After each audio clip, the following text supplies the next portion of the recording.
Hey guys, Coach Jen T here, coming at you with a video that's a little different today.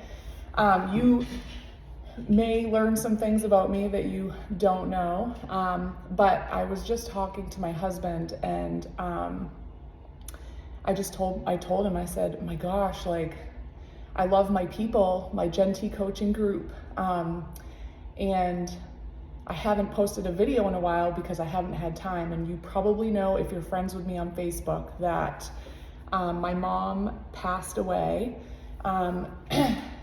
just this week. And it's been really hard. I have been grieving for probably 3 weeks. And if you are a client of mine, you may not have known that.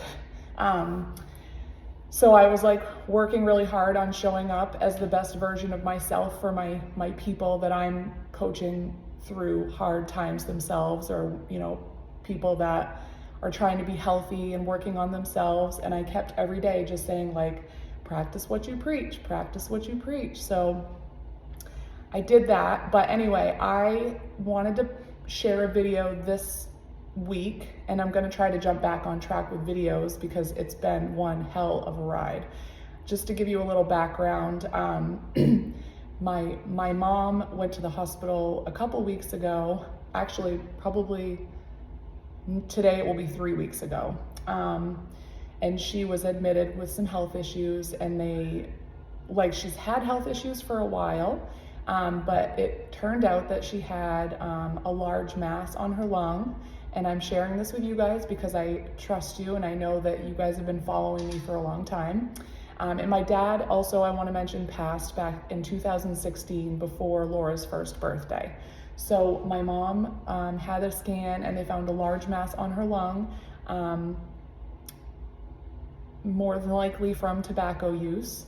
And so it was really devastating because she was so unhealthy and weak that there was really nothing the doctors could do for her except transition her to comfort care, which was absolutely heartbreaking. And one thing you might learn about me is growing up, I am a CODA, child of a deaf adult.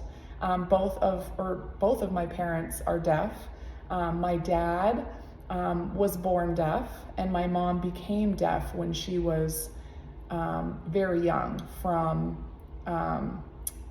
She got really sick and she became deaf, which is better than anything else that could have happened. So anyway, my parents are both deaf, and I know a little bit of sign language, but my parents are really good at reading lips. So during this whole process, during the 2 weeks, I'm, my mom's support person, her power of attorney, her medical person that helps her make decisions. And so it was like the hardest 2 weeks of my life because I had to sign to my mom everything the doctors had to say to her, which included that she wasn't going to have much time left to live. And it was like the hardest thing ever. So I have some takeaways for you guys based on my journey over the past couple of weeks. And this is really because I have been through a lot with many of my clients online, whether it's like death in the family, unexpectedly or expected, or divorce, or sicknesses like, being diagnosed with cancer, those kind of things. I've dealt with a lot with my clients, and really ultimately what my job is to help my clients and the people I work with really learn, put themselves first in some ways to be the best version of themselves for those that need them. So that's where, I wanted to share this. I wanted to transition the things I've been through and the things I'm going to continue to go through as I'm doing the grieving process. I wanted to share things that I've taken away from the past 2 weeks based on my experience. And if you can relate, I love you. And if you have never been through anything like this, maybe you'll have some takeaways as you do go through life and maybe come across these kind of situations. I have 9 of them, and I'm going to run through them kind of quickly. And again, this is just me being totally transparent with you guys. As to, where I've been and what I've been up to.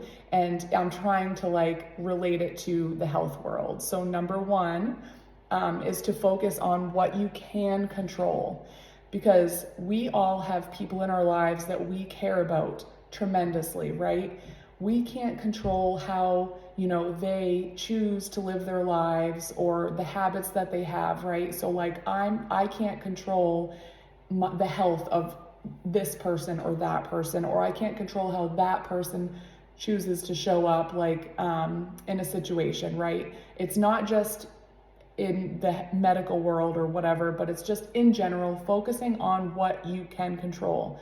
It might not be a specific person, it might be the weather. We can't control the weather, so why get really mad about the weather, right? Or we can't control, for example, last night, we were gonna have like a movie night in our house and our TV broke. Can't control it, right? So it's just like those little tiny things that you cannot control.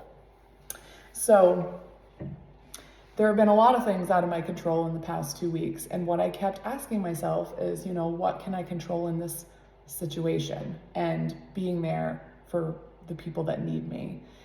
So that brings me to number 2, be strong for those that need you. I had some comments from many people that are like, very close with me and actually saw me face to face. And they're like, you are so strong. How are you doing it? And it's kind of funny because I'm controlling the controllables, I feel as though I had to continue every day to just take a deep breath. Every time I was at the hospital every single day for 16 days. And every time I walked in, I would say, okay, day 3, let's do this. Day 4, let's do this. This is just me. I needed to be strong for my mom. And she can't see me as a hot mess when we know she's going to die. She needs me to hold her hand and sit with her and, be there for her with a smile on my face so she knows like that she's supported in these situations. So again, be strong for those that need you. Be strong not just for the people in your direct circle, but be strong for the people, even on the outer circle. Like for me, it was like extended family, just like hugging each other when you need it and like talking, good memories, that kind of thing. Just like really being strong as you can. Bringing me to number 3, it's okay to have weak moments. It's absolutely okay to cry. I've cried a lot in the past 2 weeks, and God bless my husband. He has gotten the worst of it. So I stay strong, but I have my weak moments. Usually it's with my husband.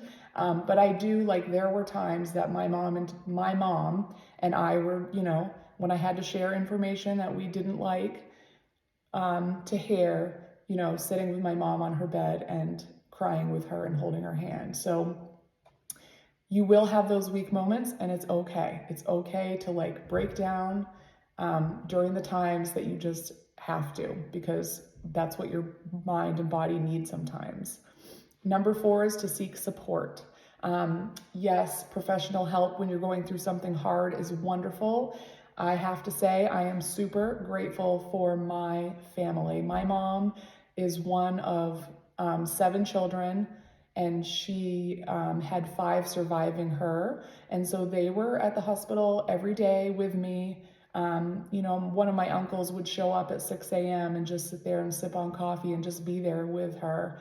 And then, my aunt would come mid-morning every morning and stay until the late afternoon. But I was never alone. And when I got a phone call, when my mom was, when they found out, you really should be here, we need to have a family meeting sooner rather than later about the decisions here.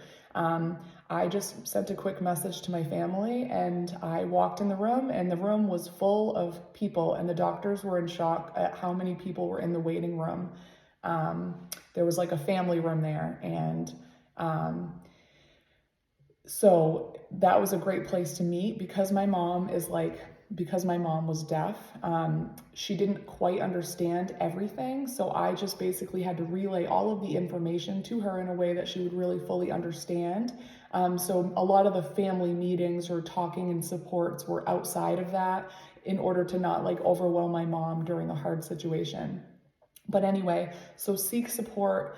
I also want to give a big shout out to like My aunt, who let me cry on her shoulder a lot, she's in this group actually, and my cousins are in this group actually. And so I just want to shout out, like, everybody, like my Aunt Tammy, my Aunt Donna, if she's here, my cousin Monica, Ashley, Leslie, Amanda, like those people that surrounded me. And they're like my little cousins, and they were under my wing the entire time. And my favorite thing about them is they always brought light to situations. The first night that we were in the hospital, when things got really bad, we were sitting there while mom was sleeping and just hysterically laughing over something completely not related. So that kind of thing is like uplifting. So finding that support where you have those people that you can really rely on. And then, like, my best friend Carrie and my friend Sarah and Lacey and Lindsay and everybody just texting me all the time, showing me love and support. And Amy, I could go on, but like so many people there for me. And I greatly appreciate it. Moving on, I'm gonna try to fly through because I am just going on and on. But anyway, now moving on to a little bit more of like the health and wellness side of things. Number 5, again, practicing what I preach is to incorporate movement. There were times, I am a huge avid CrossFitter. Like, I go to CrossFit every day. I could not fathom even going to CrossFit because I had late nights at the hospital, early mornings. So sometimes I would simply just go in my garage and get a little bit of movement in the morning when I could, and making that a priority on some of the days, because getting exercise for me is huge for like keeping my mind healthy and my body healthy. That's important to me so I can be strong for those that need me. So a couple times I did lift some weights or do some burpees in the garage. I did show up to the gym maybe once or twice during this whole thing, surrounded by support and love from people at my gym. And then also what I preach to my clients. And when my husband went with me on those days, I'm like, honey, we're taking the stairs. And mom was all the way up in the 6th floor. So yeah, so we did a lot of like, I parked further away. I just share these things with my clients.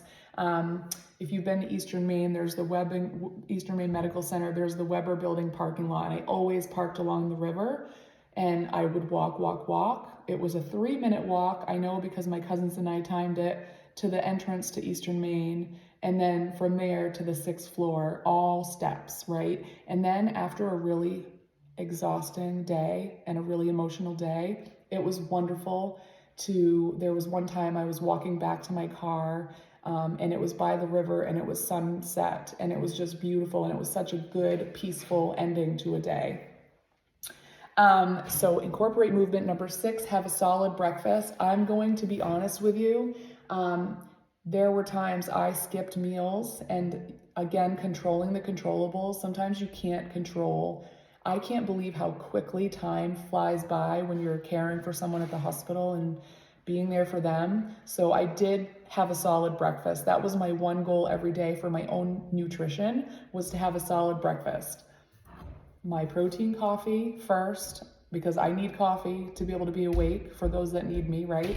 And then just making sure that I was having like a high protein, loaded vegetable breakfast, to know that would at least hold me over, because sometimes lunch was completely skipped, or quote unquote lunch happened at like 5 p.m. and then obviously no dinner. So, having that solid breakfast really helped me. Again, this is just going on the healthy things to transition to you guys if you were to go through situations like this. Number 8, again, take care of yourself. This goes with everything else I've been talking about, but like, self-care is not selfish. You have to take care of yourself. I'm also running a coaching business, and it's a growing coaching business, and I have a lot of clients there leaning on me. So in order for me to be the best version of myself for them, even during the tough times, I had to take care of myself. You've got to plan out your days to, have the moments that you're going to cry, and then you're going to go to the moments where you're going to, sit up straight, take a deep breath, and be there for those that need you. So again, taking care of yourself and being strong for those that need you. Last but not least, number 9, Think of those people in your life that mean the most to you. The circle may be big, the circle may be small.